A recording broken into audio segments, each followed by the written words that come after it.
Hey guys, it's Joe. And I'm Mike. And here we are reviewing the VR1, our 4,000 mile review that we almost made it to. Whoa. Guys, do we have a treat for you? Yeah. Now. I know what you guys are thinking.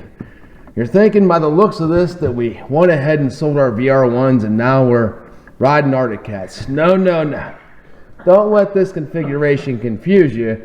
It's actually worse than that. Both of our sleds are unfortunately a little bit sick, a little bit ill. Under the weather. A little under the weather. And they are ultimately at the Polaris dealer. Our goal for this last ride, we took another trip to the UP, and our goal was to give you a 4,000 mile review. Unfortunately, one of those sleds, my sled, only made it to about 2,900 miles before it decided it didn't want to go anymore. And Mike, your sled made it to about 3860-ish, something like that. 3860. That's the bad news. The good news, if there is any, is that it's the exact same failure on both machines. So, if you own a VR1, maybe something to look out for down the road if you're getting up there in mileage. Before we cover what ultimately put these vehicles in the shop, let's go ahead and do a recap of all that we've seen so far. Guys, it's about as good as it gets sitting here with this Indy. This old school Indy, and look at this old girl. She got about 1,000 miles on her. She's in her prime. She's doing a good job. All right, so let's go ahead and begin with discussing the failures that we had that have been resolved and or fixed. Bogey wheel, we mentioned that one in the past two videos. That obviously was an easy fix. That one was done. Number two for us, and this is important, we've covered it in our 2,500 mile video, but we'll mention here is that the exhaust valves need to get recalibrated anywhere after 1,000 miles to 2,000 miles. And what you'll notice is there's going to be a hesitation normally at about mid-throttle. You're going along. It's not just out of the hole. Mid-throttle, you're going along. You squeeze the throttle. There's a hesitation. And it's a really simple adjustment. It's just a calibration that happens at the dealership. It takes about 5 minutes. They'll calibrate your power valves. And for your sled and mine, that entirely fixed any hesitation 100%. issues that we had whatsoever. Apologies on one of our quick fixes that we attempted that unfortunately wasn't good. Yeah, I tried to scrub the seat down with some WD and really get after it. It looked great for like a day and it dried up, maybe even worse than whenever I started. So the quest continues. We're open for suggestions on that one. We're open for suggestions. There's still a little bit of schmagma or a little stain there on Mike's seat. Mike claims that the seat was good and this happened somewhere in his first ride. Maybe blaming it on gasoline. Of course, it could have just been his excitement all along. There's no telling what's going to cause a stain like that. All right, guys. So one of the biggest unresolved issues that we have still is the fuel gauge, where it's still not reading correctly. On this last ride, I think we had better luck with it. What did you see? Yeah. We found a nifty trick along the way. If you manage to stop and wait on a Yamaha rider and shut your machine off, then you can turn it back on and it reads fairly accurately. But a lot of times, we don't end up getting that opportunity. We fill up and we ride it till it's time to fuel up again. Yeah, I think it's the issue when you're on the sled and you ride for 2 hours straight or 2.5 hours straight, and you don't turn it off in between. This might be why we're seeing the issue, and it's not that prevalent yet on other machines. All we're saying is right now we still can't trust this gauge. Don't trust it. Not to be trusted at all. A couple of small things from before. We mentioned the front end has a little bit of play in the bushings. This is very similar to what we saw on the Axis machine, so it's nothing that out of the normal. The dealer is going to watch it to make sure it doesn't fall out of spec. It's completely fine right now. My top spring on my muffler that attaches to the expansion chamber, I keep losing that spring. Mike? Yeah, mine's staying put, so. Not losing the spring whatsoever? I don't know why. You probably just ride harder than I do. I don't know about that. Maybe I'm not riding well enough. And so that's a small issue that we're monitoring as well. I ended up, as I mentioned briefly in the last video, we were talking about the condensation on Mike's headlights. I now have the condensation as well. It's not in the field of view, it's on the outside of the headlights. It's just a little bit annoying to have that after, not even 3,800 miles on yours and 2,800 miles on mine, or 2,900 miles on mine. So our biggest issue, and I'll walk through what happened, is that we were 200 miles into our last trip, or this last trip. We were aiming for 4,000 miles to come back and give a nice 4,000 mile update. The first day we were 200 miles in, I felt a vibration in my foot. It was a slight vibration. It felt like it might be coming from the track or the belt. We pulled over. I changed the belt. As you guys will recall, we were trying to see if we can get these belts to go over 4,000 miles. So my suspicion was we had a belt issue. I changed it. By the time we made it to the next stop sign, I turned to look at Mike and said, no, that didn't fix my problem. But I'm going to go ahead and ride it out and see what happens. Later on in the day, we put on another 100 miles. We pulled over, and I could feel, well, it was more than a vibration at this point in time, more than a slight vibration. It felt like something had let loose. And so I was checking underneath the sled. I was thinking maybe we ended up with an excessively loose track, but that would be abnormal, but we went ahead and tried anyhow to take a look at that. And then I noticed ultimately that the adjuster bolt that goes into the secondary clutch had broken off. And so with that, we were about 30 miles from town.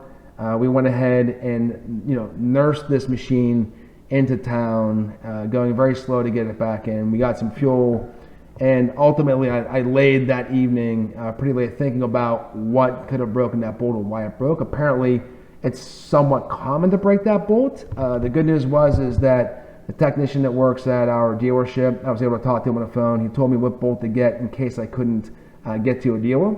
The next morning we were able to get to a dealer, and showed up there and decided, instead of just jumping into replacing that bolt, to try to determine what had broken that bolt. As we show in the video here, we went ahead and we took the secondary off, and inside of there what we discovered was was really sad, because we were missing an entire bearing that had disintegrated along the way. This is the bearing that's on the jack shaft, as we show here in the video. And all right, video's rolling. We just got that secondary popped off there. What'd you find, Joe? Well, it's not what I found, it's what I didn't find. I don't think we have a bearing. There's the race, and that thing was just rolling in there, flopping around. It's gone. So these have to come out. Hopefully they don't need any heat, and I think the bearing just goes on the outside of it. Hopefully they got the parts here to get us fixed up. And then I don't know if this is just a spacer here.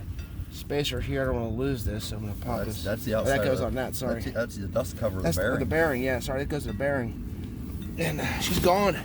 I don't know how in the hell I even made it here. That's why that brake got loose, because that thing was just rattling around in there. Holy sheboygan. I can't believe it even rode. Yeah. I know that these things are pretty damn tight in there. Holy shit. Well, that there can come off. Yeah, that's part of the bearing. Just another excursion adventure. Alright, I didn't see that this is this size, but these are usually really, really tight, and you need to actually get a wrench on it. And I may have that as a... And that's fine. Ultimately, things happen with these machines. I was inside. I gave the dealership the 3-part numbers that we needed. There were just 3 parts, and unfortunately they didn't have any of those, so I had to do the walk of shame, load the snowmobile onto an open back trailer, which really makes me sick to think about, as we traveled across the UP, just covering this with road grime. But unfortunately that's what we had to do at that point in time. Just want to take a little video here. It's been a long time since I've seen Dave. Got an opportunity to visit and ride down the road with a Polaris in tow behind us. Man, that thing is getting iced up with these wet roads. That sure is getting iced up with these wet roads. Fortunately, there's people like Dave that are in and around the UP that are there to help out poor Polaris owners like myself. And anyhow, I'm gonna get back to the trailer, get the backup Polaris. Maybe I should get a backup Yamaha. Get the backup Polaris. No, I hauled a Yamaha down to Munising yesterday. Well, forget that then. So gonna get back at the spare sled and get back meeting with the boys. I got my backup sled. This is about a 2,900 miles. Got my backup sled. rode back to meet the guys, which was great. And we carried on operation for a couple of days, and things were relatively normal until at about 3,860 miles. Same exact issue on my VR1. Right at the end of the day, weird vibration. I was pushing 4,000 miles, getting closer. Thought, yeah, it's time, this belt's done. Nope. Went ahead and grabbed a hold of that secondary and was able to get a lot of movement out of it. And one of the things we noticed is on the primary bolt, it's an abnormally large gap that you're going to see if that's the issue. And if you guys out there end up breaking that adjustment bolt, don't just assume that it's broken. Check that whole secondary out and make sure that it's seated, because it might be the reason that it's broken, and you might have a more serious issue, because my bearing was in the same position. So both sleds are at the dealer, getting doctored up, and yeah, the good news is the dealer's working on them. They're getting parts in. It's happening. Also, the other piece of good news is it's the exact same problem, so there's probably the same root cause of those problems. We were obviously going through a bunch of different theories. Was the bearing not greased to begin with? Is something misaligned? And we kind of settled in on understanding that COVID caused a number of supply chain issues around the world, and potentially this was one of those issues that they were, a supplier that they had a normal supplier, they couldn't get the parts, and so they had to go ahead and get it from an alternative supplier. It happens. We fully understand. Yeah, and I jokingly took a shot at our Yamaha partner earlier, but his sled powered right through both of our sleds breaking down. 2 brand new VR1s and another 0 issues for the Yamaha. So I think it's like 11,600 miles he has with about 0 issues. Yeah, and he keeps rocking on and laughing at us. And laughing, of course. Yes.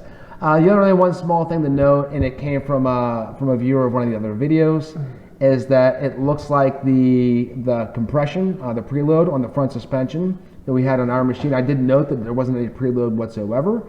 As it would appear that they're coming from factory. Everyone's aware on the VR1s, a lot of those machines shipped without suspension. Suspension came, and the note was just to check your front preload. You have to jack up your front end off the ground and check to make sure that you have a minimum of 10.75 inches. I really want to thank the viewer out there who pointed that out. And it looks like my machine probably doesn't have any, so I have to go ahead and tweak that and fix it when we get it back from the dealer. So I guess the one question I'll ask you, Mike, is that, assuming that this is the only problem that we have thus far, I guess at 3,860 miles, are you satisfied, and would you buy another one of these VR1s? It's frustrating to have any breakdown whatsoever on a new sled, but I mean, it handles like a dream. It's so flat. It's really dialed in now with the settings I have on that machine. You got to ride it there. I think you probably agree. And the motor's just super strong. It's power everywhere, and I love it. I love that sled still. Well, if it didn't handle so good, and if the 7S display wasn't so great, I'd really have to debate about it. But candidly, I'm still sticking with it, at least for the time being, until we have maybe the next failure. Yeah, we're gonna hit 5,000 miles if we have enough snow for the next trip. So that'll probably be the end of the season wrap up for us. But we'll do a review on the 5,000 and see how it's clicking along. And if anybody's still on the fence about making the decision to snow check one that's coming right up, just hopefully this information helps you out a little bit. Hey guys, I appreciate you tuning in. And thanks again for watching. Thanks for all of our subscribers out there. Mike, get on the back of here. Let's pretend we're riding that Arctic Cat into the sunset. Woo! Mama speed! Bum,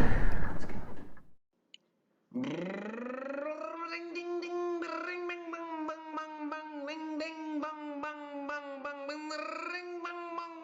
bum, bum, bum, bum, bum, bum, bum, bum, bum, bum, bum, bum.